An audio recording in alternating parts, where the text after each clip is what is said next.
muy sorprendida, gratamente. Muy buenas noches para todos y todas. Un saludo especial a la doctora Adriana Guillén, presidenta de Asocajas, con quien tuve la oportunidad de conversar y dialogar largamente sobre cuáles eran las estrategias que traían las cajas y desde luego cuáles eran las prioridades del gobierno. Un saludo especial a las altas funcionarios y funcionarias del alto gobierno, a la señora procuradora, de igual manera al superintendente de subsidio familiar entre nosotros, al cuerpo diplomático, a las agencias de cooperación que hoy nos acompañan del nivel internacional, a todos los asociados y asociadas de Asocajas, a los señores consejeros y consejeras que también se encuentran presentes y desde luego permítanme un saludo fraterno y solidario a los representantes de los movimientos de los trabajadores y trabajadoras. Les traigo un saludo cordial del señor presidente de la República, Gustavo Petro, quien me pidió que lo represente en este evento que es de gran importancia para las políticas del Gobierno nacional. De igual manera, les agradezco la invitación y les deseo los mejores resultados de esta reunión. Como es conocido públicamente, uno de los aspectos centrales de la política del nuevo gobierno que encabeza el presidente Petro y nuestra vicepresidenta Francia Márquez es darle especial atención a los trabajadores y trabajadoras y a los sectores más desprotegidos de la población. No se trata, como dicen algunos, de hacer populismo, sino de empezar a cambiar una realidad que cada vez se hace más crítica. Vivimos en un país con abundantes riquezas y potencialidades que bien podría brindarles a todos sus habitantes una vida digna y, sin embargo, afrontamos una situación de subdesarrollo, de atraso, pobreza, desigualdad y violencia que está llegando a límites intolerables. El presidente Petro, en su discurso de posesión, afirmó que el 70% de nuestra riqueza se queda en manos del 10% de la población, mientras al otro 90% apenas corresponde el 30%. La pobreza es del 39.3% y la vulnerabilidad del 31%, que sumadas totalizan más del 70% de la población. La organización Oxfam nos ubica entre los 5 países más desiguales del mundo y en todas las mediciones internacionales aparecemos como uno de los países con mayor desempleo y violencia. Y por si eso fuera poco, en los últimos años ha hecho su aparición la muerte de personas por hambre, especialmente los niños y las niñas. He hecho este preámbulo para concluir que en la política social que estamos poniendo en marcha necesitamos una gran colaboración, aporte y apoyo de las cajas de compensación familiar. Es evidente y digno de reconocer que las cajas han jugado un papel muy destacado y han acumulado valiosas experiencias en el desarrollo de políticas sociales orientadas al bienestar de los trabajadores y trabajadoras. El sistema de subsidio familiar ha sido entendido hasta el día de hoy como una prestación social cuya finalidad es la de aliviar las cargas económicas de las familias trabajadoras afiliadas al sistema. Dichas garantías de protección integral son responsabilidad del Estado, a pesar de la delegación que éste ha hecho en las cajas de compensación familiar, intermediarias coadministradas entre empresarios y trabajadores. Las cajas de compensación familiar han cumplido con su delegación de forma consensuada y eficiente, llegando a gran parte del territorio nacional incentivando el crecimiento de una clase media trabajadora, impulsando la creación de nuevas fuentes de empleo, mejorando las condiciones de vivienda y creando economías sostenibles en las que el turismo, el deporte y la cultura son unos ejes fundamentales. Pero quiero hacer un poco también de la historia para reconocer no solamente este papel, sino cómo las cajas de compensación se crean hoy y las defendemos como el patrimonio social de los trabajadores y de las trabajadoras. En el marco de la dura, hoy quiero plantearles claramente el sentido que yo tengo de las cajas. Para mí, las cajas de compensación familiar representan solidaridad, trabajo digno y salario social. Los retos para las condiciones de vida de las y los trabajadores y avanzar hacia la realización de la justicia social. Por eso el primer mensaje que les quiero dejar es necesario revisar los objetivos misionales de las cajas de compensación familiar. Necesitamos que haya una transformación de muchos de sus programas, que si bien he reconocido que han sido importantes, también quiero decirles que en las realidades del mundo de hoy y en la situación de nuestro país requieren de una transformación. En el marco de la dura situación de la posguerra, fue expedida en Colombia la Ley 90 de 1946, que creó el Instituto Colombiano de Seguros Sociales, y en ese marco se cimentó el subsidio familiar en el país. La ley, en su artículo 9, numeral 7, asignó al Seguro Social la función de organizar los seguros facultativos adicionales y demás prestaciones para que entonces eran asumidas por algunos empleadores en favor de la población trabajadora y sus familias, o aquellas que fueran producto de convenciones colectivas de trabajo. La crisis económica mundial, derivada de la guerra, había provocado un grave empobrecimiento de la población. Los trabajadores vieron afectados sus ingresos, por lo que debían ser compensados y evitar así la desprotección de sus familias. Sin embargo, es hasta 1954 cuando se creó la primera caja de compensación familiar en el departamento de Antioquia, Confama. Mediante el decreto 118 de 1957, se creó la obligación legal del pago de subsidio familiar y definió las condiciones para el funcionamiento de las cajas. Posteriormente, la Ley 58 de 1963 amplió el campo de aplicación del subsidio, incorporó a los trabajadores del sector público y a las empresas o patronos titulares de un patrimonio neto igual o superior a los 50.000 pesos, con lo que se amplió esta protección social. El subsidio familiar nace y se implementa entonces como una prestación social cuya finalidad fundamental es la de aliviar las condiciones de las familias trabajadoras en medio de un mundo donde la economía volátil, las guerras y las catástrofes suelen golpear con mayor fuerza a quienes menos devengan. Pero es la Constitución de 1991, mediante la introducción de la solidaridad como un principio fundante del Estado colombiano, artículo 1, la que le asigna al subsidio familiar y a las cajas de compensación un renovado sentido en beneficio de la población trabajadora. Como lo sostuvo la misma Corte Constitucional, el objetivo del subsidio es el de, comillas, beneficiar a los sectores más pobres de la población, estableciendo un sistema de compensación entre los salarios bajos y los altos, dentro de un criterio que mira a la satisfacción de las necesidades básicas del grupo familiar.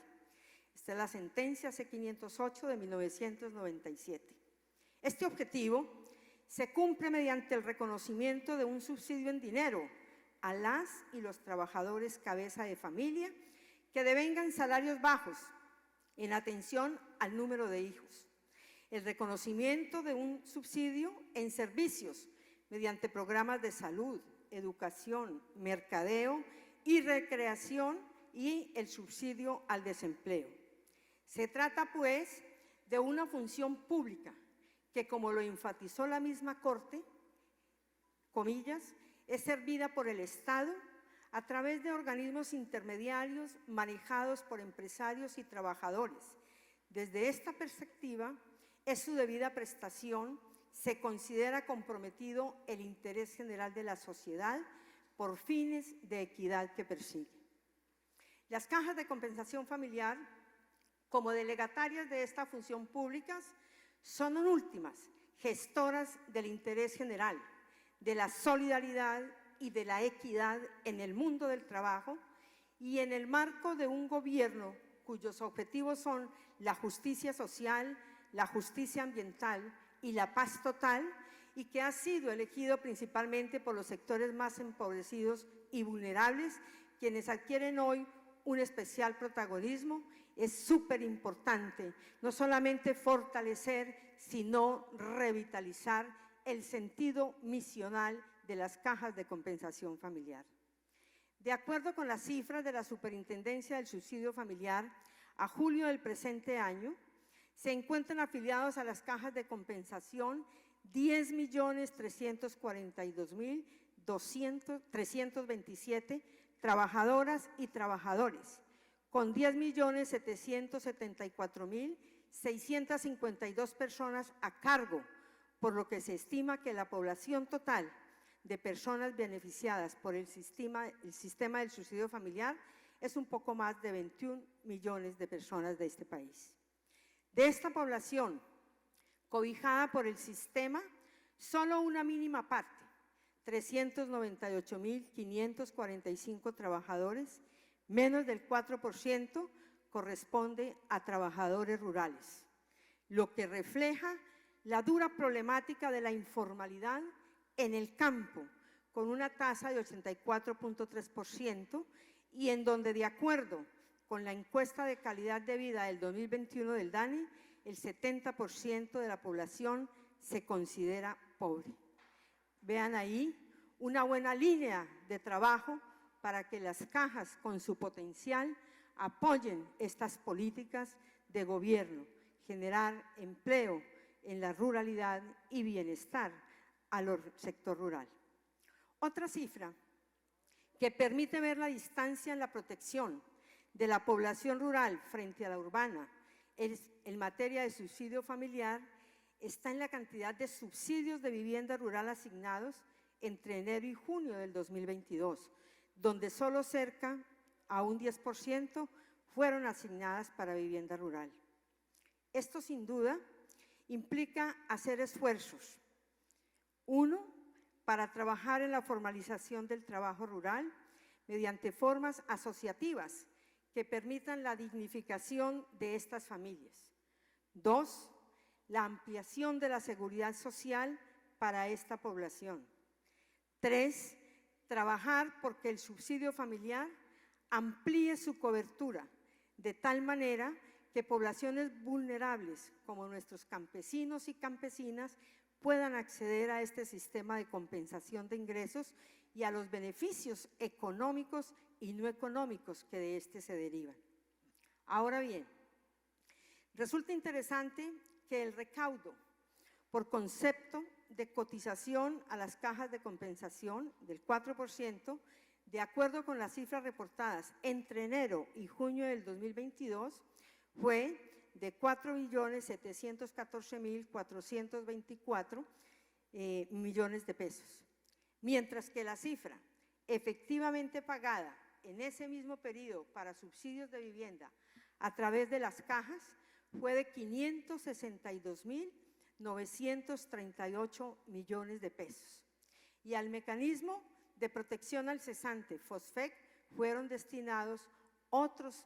500.000 millones de pesos. Las cajas prestan a sus afiliados en las condiciones actuales otros servicios,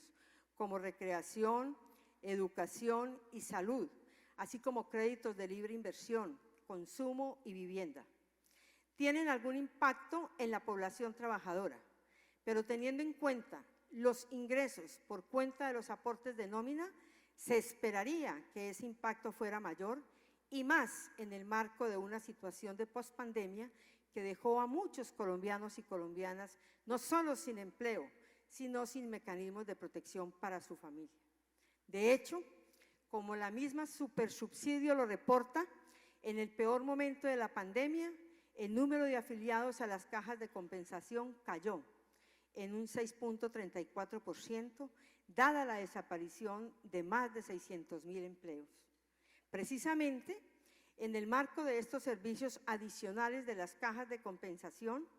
los programas de salud han resultado en algunos casos poco beneficiosos para la población trabajadora. Según la información disponible, 5 cajas de compensación se encuentran intervenidas por la Superintendencia de Subsidio, una más en vigilancia especial, y por parte de la Superintendencia Nacional de Salud, 2 cajas han solicitado su retiro voluntario y 2 han pedido un programa de reorganización institucional y 4 han sido liquidadas administrativamente. Un desgaste que en últimas pone en riesgo este importante patrimonio de los trabajadores y de las trabajadoras. Hoy yo quiero plantearles, después de estas reflexiones, decirles con claridad que este reconocimiento de la positiva labor de las cajas de compensación familiar no debe ser obstáculo para que también nos ocupemos de los aspectos que a nuestro juicio podrían mejorarse o en las que podría hacerse un mayor énfasis. Quiero dejarles el segundo mensaje importante después de reconocerles la importancia de que revisen la participación de las unidades empresariales en materia de salud. 8.400.000 son los recursos que por nómina recogen las cajas, pero hay otros 8.300.000 que están recaudadas o hacen parte de las unidades empresariales que tienen las cajas. El llamado fraterno, solidario, que desde el gobierno les hacemos, no solamente a las direcciones, sino también a los consejos de administración, es a que reflexionemos cómo podemos mejorar la participación, optimizando de la mejor manera estos recaudos para que podamos potenciar nuestra misionalidad, que es el bienestar de las familias, de los trabajadores y trabajadoras y de los sectores más empobrecidos y vulnerables de este país. En el Ministerio del Trabajo hoy tenemos especial interés en estudiar algunos cambios que mejoren la situación de los trabajadores y sus familias, en ver en cómo contribuimos al desarrollo social del campo y en la atención a los sectores más desprotegidos. Por ejemplo, aquellos en los que lo único que abunda es el hambre, para vergüenza de nuestro país, que ha cobrado la vida y cobra la vida de muchos de nuestros niños y niñas. Hay que revisar y modificar el auxilio del cesante. Lo hablamos directamente con el equipo que nos acompañó y tenemos que optimizarlo para hacerlo no solamente oportuno, sino eficaz, eficiente y que cumpla con el objetivo para el cual fue pensado y creado. Les propongo entonces que habilitemos espacios de diálogo para intercambiar opiniones y ver cómo podemos ayudarnos mutuamente en una alianza estratégica que nos permita avanzar en las transformaciones y el cambio que este nuevo gobierno se ha propuesto. Ustedes pueden aportarnos toda su experiencia y muchos de sus recursos institucionales, y nosotros podríamos contribuir al fortalecimiento del papel social de las cajas con el objetivo común de procurar el mejoramiento de las condiciones de vida de los trabajadores y sus familias. El presidente Petro y su vicepresidenta Francia Márquez han reiterado en diferentes escenarios que nuestra forma de gobierno no es la imposición, sino el diálogo para construir acuerdos en medio de las diferencias. Así lo haremos para todas las reformas que necesite el país. La reforma laboral que estamos proponiendo, de igual manera la reforma pensional que está anunciada para el próximo año, la construiremos a través de la participación de los diálogos vinculantes, que es hoy el ejercicio dinámico que este gobierno está desarrollando para construir, escuchando a la gente, el Plan Nacional de Desarrollo y, desde luego, con un criterio de priorización para las necesidades y las inversiones territoriales. Pero desde allí, el Ministerio del Trabajo, la cartera que yo hoy lidero, ha dispuesto